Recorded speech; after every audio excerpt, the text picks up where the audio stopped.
నేను Kavya metro news కి స్వాగతం. ముందుగా ముఖ్యాంశాలు.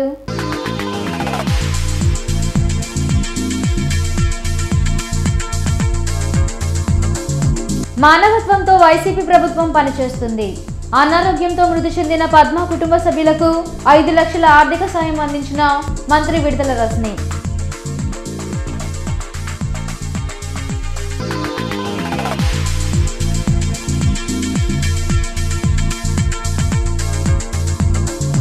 కొత్త పరిశ్రమలు స్థాపించేందుకు వచ్చే పారిశ్రామికవేత్తలకు ప్రభుత్వం అండగా ఉంటుంది. మంత్రి అమర్నాథ్.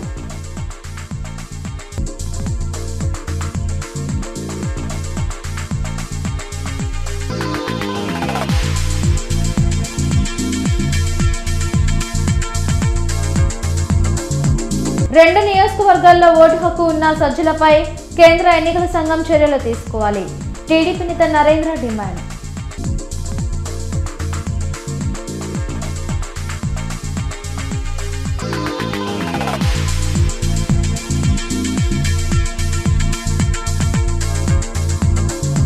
ప్రతి పౌరుడు విధిగా తన ఓటు హక్కును వినియోగించుకుని ప్రజాస్వామ్యాన్ని కాపాడాలి. ఎమ్మెల్సీ లక్ష్మణరావు పిలుపు.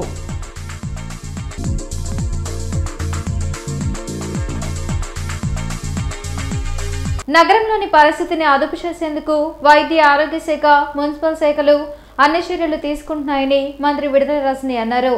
వాంతులు, విరేచనలతో చికిత్స పొందుతూ మృతి చెందిన పద్మ కుటుంబాన్ని మంత్రి పరామర్శించారు. శారదా కాలనీలోని మృతురాలి కుటుంబాన్ని పరామర్శించిన మంత్రి 5 లక్షల రూపాయల చెక్ను కుటుంబ సభ్యులకు అందజేశారు. కొన్ని ప్రాంతాల్లో ఉన్న ప్రత్యేక పరిస్థితుల మేరకు మెడికల్ క్యాంపులు ఏర్పాటు చేస్తున్నట్లు తెలిపారు. ప్రజలు ఆందోళన చెందకుండా ధైర్యం చెప్తూ అనారోగ్యంతో ఉన్న వారిని యూపీహెచ్సి లేదా జీజీహెచ్కు తరలిస్తున్నట్లు చెప్పారు. యుద్ధ ప్రాతిపదికన పైప్ లైన్లు చెక్ చేసి అవసరమైన చోట పైప్ లైన్ల మార్పుకు చర్యలు తీసుకుంటున్నామన్నారు. మృతి చెందిన మహిళా కుటుంబానికి మానవతా దృక్పథంతో 5 లక్షల రూపాయల చెక్కును అందజేసినట్లు తెలిపారు. కార్యక్రమంలో మేయర్ కావటి మనోహర్ నాయుడు, కమిషనర్ కీర్తి చేకూరి, డిప్యూటీ మేయర్ డైమండ్ బాబు తదితరులు పాల్గొన్నారు. మరి గత కొద్ది రోజులుగా కూడా వాంతులు, విరోచనాలతో ఏదైతే సిటీలో కొంతమంది మరి ఇబ్బంది పడడం జరుగుతూ ఉందో దానికి సంబంధించి పూర్తి స్థాయిలో కూడా వైద్య ఆరోగ్య శాఖ, అటు మున్సిపల్ డిపార్ట్మెంటు అందరం కూడా కలిసికట్టుగా పనిచేస్తూ ఇష్యూ వల్ల ఫేస్ చేస్తూ కానీ సఫర్ అవుతూ కానీ వచ్చినటువంటి ప్రతి ఒక్కరికి కూడా మెరుగైన వైద్య సేవలు అందిస్తూ ఈ శారదా కాలనీ కావచ్చు, ఐపీడీ నగర్ కావచ్చు, లాంచెస్టర్ కాలనీ కావచ్చు, ఈ అన్నిటికీ సంబంధించి కూడా చాలా పూర్తి స్థాయిలో కూడా ఒక అటెన్షన్ పే చేస్తూ మనం ముందుకు వెళ్తున్నాము. మీరు చూసినట్టయితే ఈ 3 కాలనీలకు సంబంధించి కూడా ఉన్నటువంటి అన్ని యూపీహెచ్సీలని మనము స్ట్రెంథెన్ చేసి అలాగే 7 క్యాంప్స్ కూడా కండక్ట్ చేసి ఇక్కడ ఉన్నటువంటి ప్రజలందరికీ కూడా అవగాహన కల్పిస్తూ ఓవరాల్గా మనం సిచ్యువేషన్ చూసినట్టయితే అన్ని విషయాల్లోనూ కూడా అన్ని డిపార్ట్మెంట్స్ అప్రమత్తంగా ఉన్నాయి. అందరం కూడా అప్రమత్తంగా పనిచేస్తున్నాము. ముందు కూడా ఇది ఈ సిచ్యువేషన్ ఎలా ఉన్నా కూడా పూర్తి స్థాయిలో అందరు బెస్ట్ ఎఫర్ట్స్ పెట్టి దీన్ని హ్యాండిల్ చేసి ప్రజలకు ఎటువంటి ఇబ్బంది లేకుండా చూసుకోవడానికి మేమంతా కూడా పనిచేస్తున్నాం. 4178 కోట్లతో రాష్ట్రంలో ఏర్పాటు కానున్న పరిశ్రమలకు వర్చువల్ గా శంకుస్థాపన చేశారు మంత్రి Gudivada Amarnath. AP MSME1 website ను వెలగపూడి సచివాలయంలో ప్రారంభించారు. కొత్తగా పరిశ్రమలు స్థాపించేందుకు ముందుకు వచ్చే ఔత్సాహిక పారిశ్రామికవేత్తలకు ప్రభుత్వం అన్ని విధాలా అండగా నిలుస్తుందన్నారు. విశాఖలో జరిగిన గ్లోబల్ ఇన్వెస్ట్మెంట్ సదస్సులో వచ్చిన ఒప్పందాల్లో 19% కార్యరూపం దాల్చాయని మంత్రి తెలిపారు. As you are aware, the government under the dynamic leadership of our Honorable Chief Minister Shri Y.S. Jagannath Reddy Garu into MOUs in the recent Global Investors Summit in Visakhapatnam. These are coming into consideration. We have almost 19% of consideration out of 386 MOUs that we have done in the Global Investment Summit under the dynamic leadership of our Honorable Chief Minister. We have almost, some of them are in the grounding state, some of them are in the pipeline, some of them are in the commissioning. We have almost grounded 2,46,235 crores of investment out of 13.1 lakh crore investment that we have claimed. Goggles ప్రచారంలో ఉత్తమ award ప్రభుత్వ సలహాదారు సజ్జల రామకృష్ణారెడ్డికే దక్కుతుందని ఎద్దేవా చేశారు TDP మాజీ MLC Dhulipala Narendra Kumar. మంగళగిరిలోని TDP కేంద్ర కార్యాలయంలో ఆయన మీడియాతో మాట్లాడారు. మంగళగిరి పొన్నూరు నియోజకవర్గాల్లో 2 చోట్ల సజ్జలతో పాటు ఆయన కుటుంబ సభ్యులు ఓటు హక్కు కలిగి ఉండడంపై కేంద్ర ఎన్నికల సంఘం చర్యలు తీసుకోవాలని డిమాండ్ చేశారు. ఈ మేరకు సిఈసికి ఫిర్యాదు చేయనున్నట్లు చెప్పారు. ఈ రాష్ట్రంలో సజ్జల రామకృష్ణారెడ్డి గారు జర్నలిస్టుగా సుదీర్ఘమైన అనుభవం ఆయనకుంది. ఈ రాష్ట్రంలో దొంగ ఓట్లు సృష్టించే బాధ్యతని సజ్జల రామకృష్ణారెడ్డి ఆయన కుమారుడు తీసుకున్నారనేది స్పష్టం అవుతా ఉంది. నేను ఒకటే అడుగుతా ఉన్నా, మరి పొన్నూరు నియోజకవర్గంలో ఓటు కోసం ఫామ్ 6 మీద ఆయనది సజ్జల రామకృష్ణారెడ్డి గారు, ఆయన సతీమణి లక్ష్మి గారు, ఆయన కొడుకు సజ్జల భార్గవరెడ్డి గారు, వారి అమ్మాయి దీపిక అనేది ఒక పేరుంది అమ్మాయి కోడలు, వీళ్ళందరూ ఫామ్ 6 అప్లికేషన్స్ ఎవరు పెట్టారు అని నేను ప్రశ్నిస్తా ఉన్నా. సజ్జల రామకృష్ణారెడ్డి గారి యొక్క కుటుంబం యొక్క పర్మనెంట్ అడ్రస్ హైదరాబాద్ అయితే మంగళగిరిలో కానీ పొన్నూరులో కానీ ఓటు ఎలా ఇస్తారు అని చెప్పి నేను ప్రశ్నిస్తా ఉన్నా. 2 చోట్ల ఫామ్ 6ల మీద సజ్జల రామకృష్ణారెడ్డి, సజ్జల భార్గవరెడ్డి కుటుంబం ఫామ్ 6 మీద అప్లికేషన్ పెట్టారో సెక్షన్ 30 కింద వాళ్ళ మీద చర్యలు తీసుకోవాలని చెప్పి నేను election commission of India CEO of ఆంధ్రప్రదేశ్ని నేను డిమాండ్ చేస్తా ఉన్నా. సజ్జల రామకృష్ణారెడ్డి మాటలను పట్టే ఉద్దేశపూర్వకంగా 2 చోట్ల ఫామ్ 6లు పెట్టడం జరిగింది. సజ్జల రాష్ట్రంలో దొంగ ఓట్లు సృష్టిస్తుంటే వైవి సుబ్బారెడ్డి రాజధానిని మార్చే పనిలో ఉన్నారని విమర్శించారు నరేంద్ర. అధికార పార్టీ నాయకులకు ఒకటి అర్థమైంది కాబట్టి అధికారాన్ని కోల్పోతున్నామని చెప్పకనే చెప్తూ ఉన్నారు. మళ్ళీ కొత్త నాటకానికి తెరలేపుతున్నారు అంతే. ఒక ఆయనేమో సజ్జల రామకృష్ణారెడ్డి ఏమో రాష్ట్రంలో దొంగ ఓట్లు సృష్టిస్తాడు, ఒక ఆయనేమో రాజధానిని 3 ముక్కలు ఆడుతూ ఉంటాడు. వైవి సుబ్బారెడ్డి గారికి ఏమో రాజధాని గురించి పేటెంట్ ఇచ్చాడు, నువ్వు 3 ముక్కలు తీసుకెళ్లి పక్క రాష్ట్రంలో పెట్టని. ఇక్కడ సజ్జల రామకృష్ణారెడ్డి దొంగ ఓట్లు సృష్టిస్తూ ఉంటాడు. ప్రతి ఓటరు చైతన్యంతో మంచి నాయకులను ఎన్నుకునే విధంగా ఉండాలని ఎమ్మెల్సీ కేఎస్ లక్ష్మణరావు అన్నారు. బ్రాడీపేట SHO కార్యాలయంలో ఓటర్లను చైతన్యపరుస్తూ ముద్రించిన కరపత్రాలను ఎమ్మెల్సీ కేఎస్ లక్ష్మణరావు ఆవిష్కరించారు. రాజకీయ వ్యవస్థలో మార్పు తెచ్చేలా ప్రతి ఒక్కరూ ఆలోచించాల్సిన అవసరం ఉందన్నారు. రానున్న ఎన్నికల్లో మంచి అభ్యర్థులను ఎన్నుకొని అవినీతి రహిత సమాజ నిర్మాణంలో పాలు పంచుకోవాలని కోరారు. కార్యక్రమంలో డాక్టర్ సేవాకుమార్ తదితరులు పాల్గొన్నారు. గుంటూరు నగరంలో డాక్టర్ సేవాకుమార్ గారు ఈరోజు ఆయన వాటర్ చైతన్యం కోసం ఓ పాంప్లెట్ని ముద్రించడం జరిగింది. ముఖ్యంగా భారతదేశంలో ప్రజాస్వామ్య వ్యవస్థ, ఎన్నికల వ్యవస్థ అమల్లోకి వచ్చి 75 ఏళ్ళు గడిచింది. రేపు జరగబోయే ఎన్నికలు 18వ సాధారణ ఎన్నికలు, అంటే ఇప్పుడే 18 లోక్సభ ఎన్నికలు జరిగినాయి. 1950 నుంచి 90 దాకా భారతదేశ రాజకీయ వ్యవస్థలో నాయకులు ఎంపికైనటువంటి వాళ్ళందరూ కూడా నిజాయితీగా పనిచేయటం. కానీ 90 తర్వాత రాజకీయ వ్యవస్థ వ్యాపారీకరణ చెందింది, వ్యాపారవేత్తలు ఎంటర్ అయ్యారు, కార్పొరేటీకరణ జరిగింది. దీనికి ప్రధాన రాజకీయ పార్టీలే కారణం. ఇవాళ లోక్సభకు పోటీ చేయాలంటే 100 కోట్లు, శాసనసభకు పోటీ చేయాలంటే 25 కోట్లు అడుగుతున్నారు. అలా ఖర్చు పెట్టగలిగిన వాళ్ళని అభ్యర్థులుగా ఎంపిక చేస్తున్నారు. కనుక ఈరోజు ఓటర్లలో చైతన్యం వచ్చి డబ్బు లేకుండా నిజాయితీ పరుల్ని, ప్రజల కోసం పనిచేసే వాళ్ళని గెలిపించాలనే లక్ష్యంతో వీరు ఈ పాంప్లెట్ని ప్రచురించడం జరిగింది. ఈ క్రమక్రమంగా ఈ చైతన్యం పెంచడానికి మనందరం కృషి చేయాల్సినటువంటి అవసరం ఉందని చెప్పి తెలియజేస్తూ, ఓటరు చైతన్యమే ప్రధాన లక్ష్యంగా ఓటరులారా ఓటు వేయబోయే ముందు ఆలోచించండి అనే నినాదంతో ఈ కరపత్రాన్ని ప్రచురించడం జరిగింది. ఈ కరపత్రం యొక్క ముఖ్య ఉద్దేశం ఓటర్ని చైతన్యవంతుల్ని చేయడం ద్వారా మంచి అభ్యర్థులకు ఓటేసి ప్రజాస్వామ్య పరిరక్షణకి దోహదపడే వ్యక్తుల్ని ఎన్నికల్లో ఎన్నుకునే విధంగా ప్రజల్లో చైతన్యం తీసుకురావడమే లక్ష్యంగా ఈ కరపత్రం ప్రచురించడం జరిగింది. ఈ కరపత్రాన్ని గుంటూరు నగరంలో ప్రతి ఒక్క ఇంటికి కూడా పంపించడం జరుగుతుంది.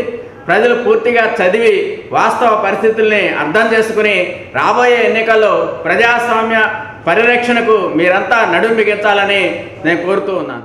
ఎన్నికలు సమీపిస్తున్న నేపథ్యంలో నిషేధిత వస్తువుల రవాణాపై ప్రత్యేక దృష్టి పెట్టాలని రైల్వే డీఎస్పీ నాగేశ్వరరావు సిబ్బందిని ఆదేశించారు. గుంటూరు రైల్వే స్టేషన్లో క్రైమ్ నియంత్రణపై రైల్వే పోలీస్ సిబ్బందితో డీఎస్పీ నాగేశ్వరరావు సమీక్ష సమావేశం నిర్వహించారు. ఎన్నికలు సమీపిస్తున్న నేపథ్యంలో అక్రమ నగదు, మద్యం రవాణా జరగకుండా పటిష్టమైన చర్యలు తీసుకోవాలని ఆదేశించారు. రైళ్లలో నేరాల శాతాన్ని తగ్గించే విధంగా గస్తీ పెంచాలన్నారు. ఇక్కడ ఇన్స్పెక్టర్స్, సబ్ ఇన్స్పెక్టర్స్ అందరితో కూడా క్రైమ్ రివ్యూ మీటింగ్ కండక్ట్ చేసి, మనకి 2-3 నెలల ఎలక్షన్స్ ఉంటున్నాయి కాబట్టి ముఖ్యంగా ఎన్ఫోర్స్మెంట్ వర్క్ ఎలక్షన్ రిలేటెడ్ అంటే హ్యూజ్ క్యాష్ కానీ అలాగే బంగారం అదర్ వాల్యుబుల్ ఐటమ్స్ కానీ వీటిని రవాణా చేయకుండా ప్రివెంట్ చేయవలసిందిగా ఇన్స్ట్రక్షన్స్ ఇవ్వడం జరిగింది. అలాగే ముఖ్యంగా మాదక ద్రవ్యాలైన గంజాయి వీటి మీద కూడా ఒక దృష్టి పెట్టి వీళ్ళని కూడా రవాణా జరగకుండా ఒకవేళ జరిగినా కూడా క్యాచ్ చేసి వీళ్ళని చూడవలసిందిగా వీళ్ళందరికీ ఇన్స్ట్రక్షన్స్ జరిగింది. అలాగే దొంగతనాల కేసులు ఇంకా ఇతర నేరాలు కూడా రివ్యూ చేసి వాటిని తగ్గించడానికి తగిన చర్యలు తీసుకోవాల్సిందిగా అందరికీ ఇన్స్ట్రక్షన్స్ ఇవ్వడం జరిగింది. శ్రీ భగవాన్ వ్యాస మహాముని గణపతి విగ్రహ ప్రతిష్ఠ కార్యక్రమం వైభవంగా జరిగింది.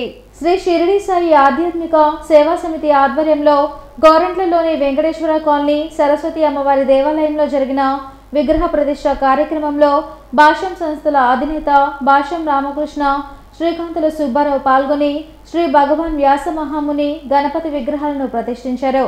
ప్రతిష్ఠించిన విగ్రహాలకు పూజలు చేసి విద్యార్థులకు జ్ఞానంతో కూడిన విద్యను అమ్మవారు ప్రసాదిస్తారనే ఉద్దేశంతో ఈ కార్యక్రమాన్ని చేపట్టనున్నట్లు తెలిపారు.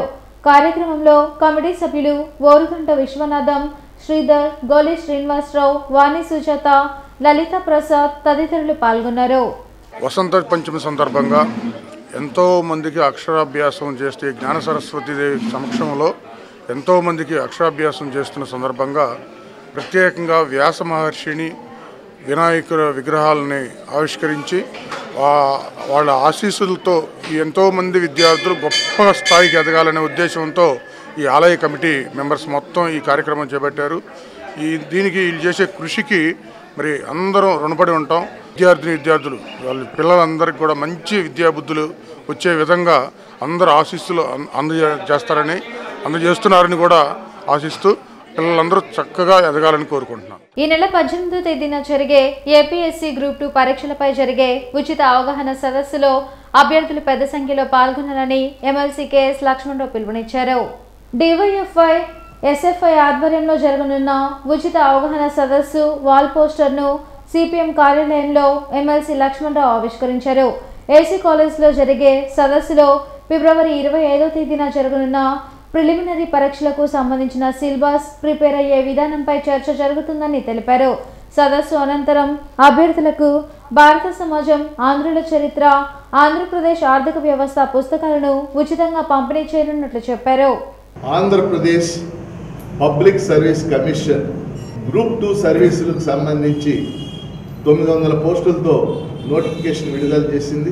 ఈ పరీక్షలో ఎంఆర్ఓలు, మున్సిపల్ కమిషనర్లు, సబ్ రిజిస్ట్రార్లు మొదలైన పోస్టులు ఉంటాయి. ఈ పరీక్షకు సంబంధించి ప్రిలిమినరీ పరీక్ష ఫిబ్రవరి 25న జరగబోతుంది. మెయిన్స్ పరీక్ష బహుశా ఎన్నికల తర్వాత జరుగుతుంది. ఈ ప్రిలిమినరీ పరీక్ష, మెయిన్స్ పరీక్ష సంబంధించి అభ్యర్థులకి అవగాహన కలిగించడానికి ఎస్ఎఫ్ఐ, డివైఎఫ్ఐ ఈ 2 సంస్థల ఆధ్వర్యంలో రేపు 18వ తేదీ ఆదివారం ఉదయం 10 గంటలకి ఏసీ కాలేజ్, ఆంధ్ర క్రిస్టియన్ కళాశాల అసెంబ్లీ హాల్లో ఒక అవగాహన సదస్సు ఏర్పాటు చేయడం జరిగింది. ఈ అవగాహన సదస్సులో అభ్యర్థులకి సిలబస్, పరీక్షకు ప్రిపేర్ అయ్యే విధానం, అలాగే ప్రామాణికమైన పుస్తకాలు మొదలైన అంశాలను వివరించడమే కాకుండా వచ్చిన అభ్యర్థులందరికీ కూడా ఈ సిలబస్లో ఉన్న భారత సమాజం అనే టాపిక్కు సంబంధించి ఒక 128 పేజీల పుస్తకం, ఆంధ్రుల చరిత్ర, ఆంధ్రప్రదేశ్ ఆర్థిక వ్యవస్థకు సంబంధించి ఒక 100 పేజీల పుస్తకం, ఈ 2 పుస్తకాలు కూడా ఉచితంగా ఇవ్వబడతాయి. అందువల్ల గుంటూరు నగరంలోను, గుంటూరు చుట్టుపక్కల ఉన్నటువంటి అభ్యర్థులందరూ కూడా ఈ అవకాశాన్ని ఉపయోగించుకోవాలని, ఈ అవగాహన సదస్సుకి హాజరై ఈ పరీక్షకు సంబంధించి తమకు ఉన్నటువంటి సందేహాలను నివృత్తి చేసుకోవాలని చెప్పేసి హృదయపూర్వకంగా కోరుతున్నాం. మాజీ ముఖ్యమంత్రి దామోదర సంజీవయ్య 103వ జయంతి వేడుకలు దళిత సంఘాల ఆధ్వర్యంలో జరిగాయి.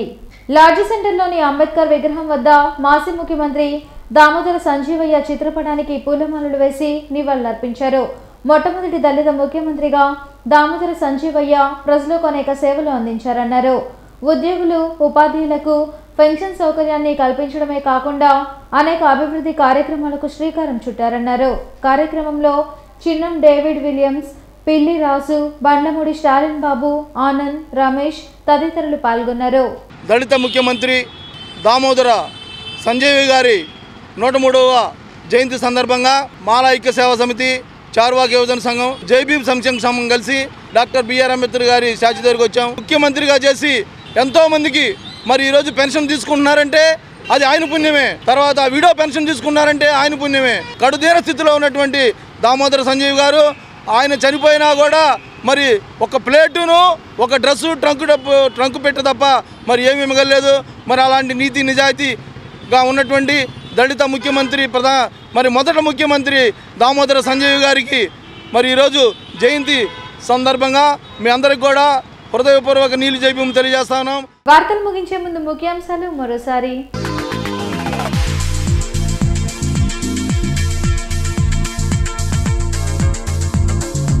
మానవత్వంతో వైసీపీ ప్రభుత్వం పనిచేస్తుంది.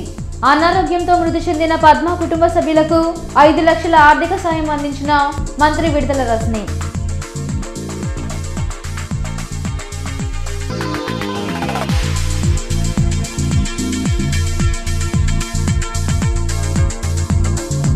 కొత్త పరిశ్రమలు స్థాపించేందుకు వచ్చే పారిశ్రామికవేత్తలకు ప్రభుత్వం అండగా ఉంటుంది. మంత్రి అమర్నాథ్.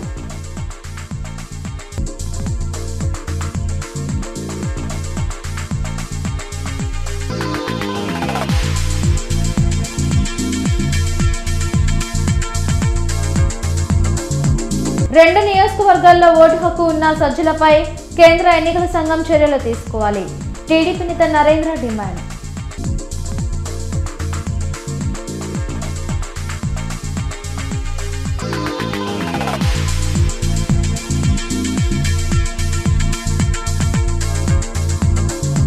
ప్రతి పౌరుడు విధిగా తన ఓటు హక్కును వినియోగించుకుని ప్రజాస్వామ్యాన్ని కాపాడాలి. ఎమ్మెల్సీ లక్ష్మణరావు పిలుపు.